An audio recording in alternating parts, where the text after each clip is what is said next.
Setiap pertemuan pasti ada perpisahan, setiap awal pasti ada akhirnya, dan setiap permulaan kisah pasti ada penutupnya.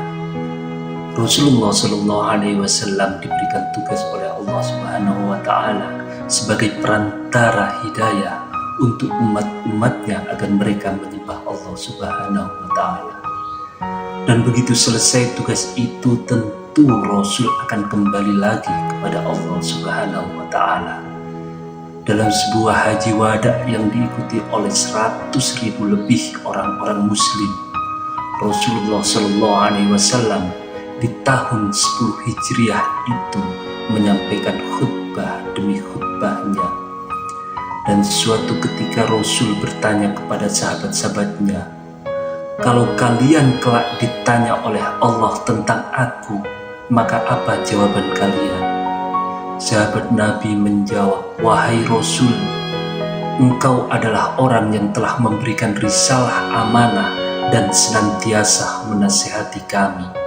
Maka Rasul katakan, "Wahai Allah, saksikanlah, wahai Allah, saksikanlah, wahai Allah, saksikanlah." Begitu kata Rasulullah SAW. Tahun terus berganti. Di tahun 11 Hijriah, Rasulullah SAW menderita sakit panas, sakit akibat diracuni oleh orang Yahudi. Seorang wanita Yahudi di tahun 7 Hijriah pada saat perang Khaybar, seorang wanita tersebut menaburkan racun di daging yang dimakan oleh Rasulullah. Dan dampak dari racun tersebut mulai terasa di tahun 11 Hijriah. Rasulullah SAW dalam keadaan sakit kemudian pergi ke pemakaman Baqi dan mendoakan seluruh para syuhada yang berada di Baqi. Rasul katakan, "Sesungguhnya aku pun akan menyusul kalian." Pada saat itu Rasulullah SAW meminta izin kepada istri-istrinya untuk beristirahat di rumah Aisyah, istri yang sangat dicintai oleh Rasulullah SAW. Dalam keadaan sakit, suatu ketika Rasul dipapah oleh Fadl bin Abbas dan Ali bin Abi Thalib untuk datang ke masjid, untuk datang ke mimbar dan berkhutbah di depan seluruh sahabat-sahabatnya. Rasul katakan, "Tidak ada yang aku khawatirkan dengan kalian, kecuali pada saat dunia ini dibentangkan oleh kalian dan kalian berlomba-lomba untuk mengejarnya, dan dunia itulah yang akan membinasakan kalian," kata Rasulullah. Rasulullah melanjutkan lagi, seorang hamba Allah diberi pilihan oleh Allah untuk berada terus di muka bumi ini atau kembali kepada Allah dan menatap wajah Allah, dan hamba tersebut memilih untuk kembali kepada Allah Subhanahu wa Ta'ala. Abu Bakar yang mendengar hal tersebut kemudian terseduh-seduh dan menangis, bersimbah air mata, dan ia mengatakan, "Wahai Rasulullah, aku, orang tuaku, ayahku, ibuku, jiwaku, hartaku menjadi tebusan untukmu, wahai Rasulullah." Rasul berusaha menenangkan Abu Bakar, dan Rasul katakan, "Tenang Abu Bakar, dan tetaplah berada di tempatmu Abu Bakar." Seluruh sahabat merasa heran dengan kata-kata dari Abu Bakar dan air mata yang turun dari mata Abu Bakar. Mereka kemudian paham bahwa ternyata itulah isyarat bahwa hari terakhir dari Rasulullah SAW. Rasul lebih memilih Allah, Rasul lebih memilih memandang wajah Allah dibanding dengan terus berada di muka bumi ini. Maka seluruh sahabat menangis di masjid tersebut. Rasulullah dalam keadaan semakin lemah kemudian dipapah kembali oleh Ali bin Abi Thalib dan Fadl bin Abbas kembali ke rumahnya. Pada saat itulah Rasulullah berada di pangkuan di dadanya Aisyah, dan di subuh hari Rasulullah SAW berjalan tak seperti biasanya karena sebenarnya Rasul sudah semakin melemah. Namun pada hari itu Rasul membuka tirai di depan pintu di rumah Aisyah yang langsung berhadapan dengan para sahabat yang sedang melaksanakan sholat subuh dipimpin oleh Abu Bakar. Hampir dan nyaris saja seluruh sahabat membatalkan sholat tersebut karena menurut mereka, lihat, Rasul sudah sembuh, Rasul sudah segar, Rasul bisa kembali menjadi imam sholat kita, menjadi pemimpin kita. Hampir saja mereka membatalkan sholat tersebut. Namun Rasul kembali memberi isyarat untuk tetap melanjutkan sholat itu. Dan mereka mengira senyuman yang dilakukan oleh Rasulullah adalah tanda bahwa Rasul akan kembali kepada mereka. Namun tidak kenyataannya. Rasul kembali ke dada kepelukan dari Aisyah, istri yang dicintainya. Dan pada saat itu Fatimah datang ke rumah Aisyah. Dan Fatimah biasanya disambut oleh Rasul. Rasul berdiri biasanya mencium Fatimah. Namun apa yang terjadi pada saat itu, Rasulullah SAW dalam keadaan lemah dan tak sanggup untuk menyambut kedatangan Fatimah. Dan Fatimah pun memandang ayahnya. Wahai ayah, betapa berat penderitaanmu, wahai ayah. Betapa luar biasanya kesakitanmu, wahai ayah. Apa kata Rasulullah? Inilah hari terakhir di mana aku merasakan penderitaan, wahai Fatimah. Setelah hari ini, aku tidak pernah merasakan penderitaan lagi. Rasulullah SAW membisikkan sesuatu di telinganya Fatimah. Dan Fatimah kemudian berlari dan menangis sejadi-jadinya. Dan kemudian Rasul mengatakan, kembali Fatimah. Rasul kembali membisikkan kalimat kepada Fatimah. Dan Fatimah pun kembali tertawa. Dan ternyata di kemudian hari, orang-orang dan Aisyah bertanya pada Fatimah tentang bisikan Rasul. Fatimah menjawab, di bisikan pertama Rasul katakan bahwa Rasul akan pergi meninggalkan kita semua. Itu yang membuat aku menangis. Dan di bisikan kedua, Rasul mengatakan bahwa aku adalah orang yang paling pertama untuk menyusul ayahku, Rasulullah. Dan itulah yang membuatku tertawa. Matahari semakin meninggi dan Rasulullah SAW semakin melemah. Pada suatu ketika ada seorang menutup pintu rumah Rasulullah SAW. Dan Fatimah membuka pintu rumah tersebut dan mengatakan, untuk apa engkau datang kemari? Ayahku sedang sakit. Orang tersebut mengatakan, tidak, aku harus bertemu dengan ayahmu. Untuk apa ayahku sedang sakit? Fatimah menutup pintu rumah itu. Dan Rasulullah memanggil Fatimah dengan mengatakan, Fatimah, dialah malaikat maut Fatimah. Ialah yang memutuskan kebahagiaan sementara Fatimah. Dia akan bertemu denganku, wahai Fatimah. Inilah hari terakhirku, wahai Fatimah. Dan Fatimah tidak lagi mampu membendung air matanya.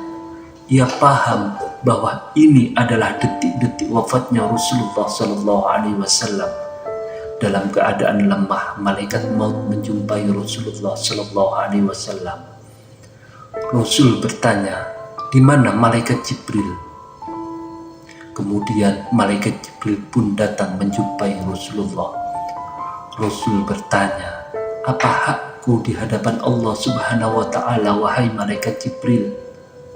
Malaikat Jibril menjawab, bahwa Allah Subhanahu wa Ta'ala telah menantimu di surga, bahwa seluruh malaikat-malaikat telah menantimu di pintu-pintu langit untuk menyambut kedatangan rohmu, wahai kekasih Allah. Dan apa yang dilakukan Rasulullah, Rasul tidak tersenyum. Malaikat Jibril berkata, kenapa kau tidak tersenyum? Aku memikirkan umatku, wahai malaikat Jibril. Bagaimana dengan umatku sepeninggalanku?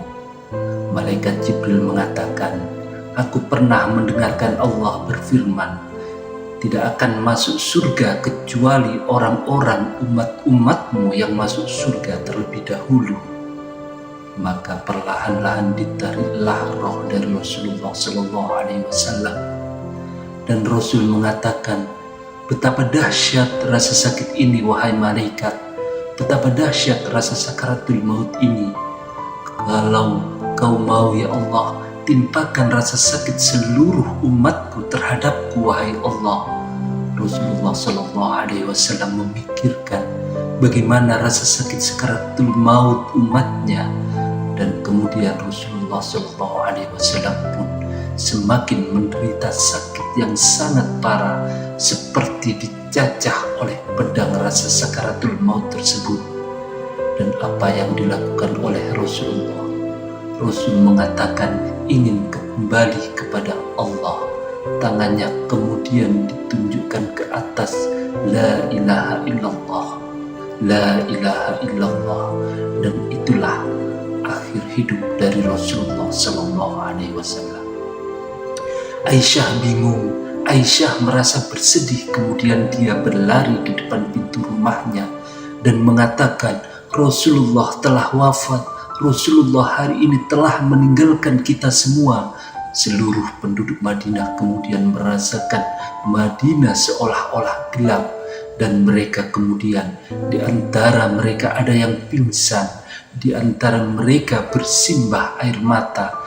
Dan apa yang dikatakan oleh Umar bin Khattab, tidak, Rasulullah tidak meninggal, Rasulullah tidak wafat, Rasulullah hanya seperti Nabi Musa alaihissalam yang datang kepada Allah dan kemudian kembali terhadap kita.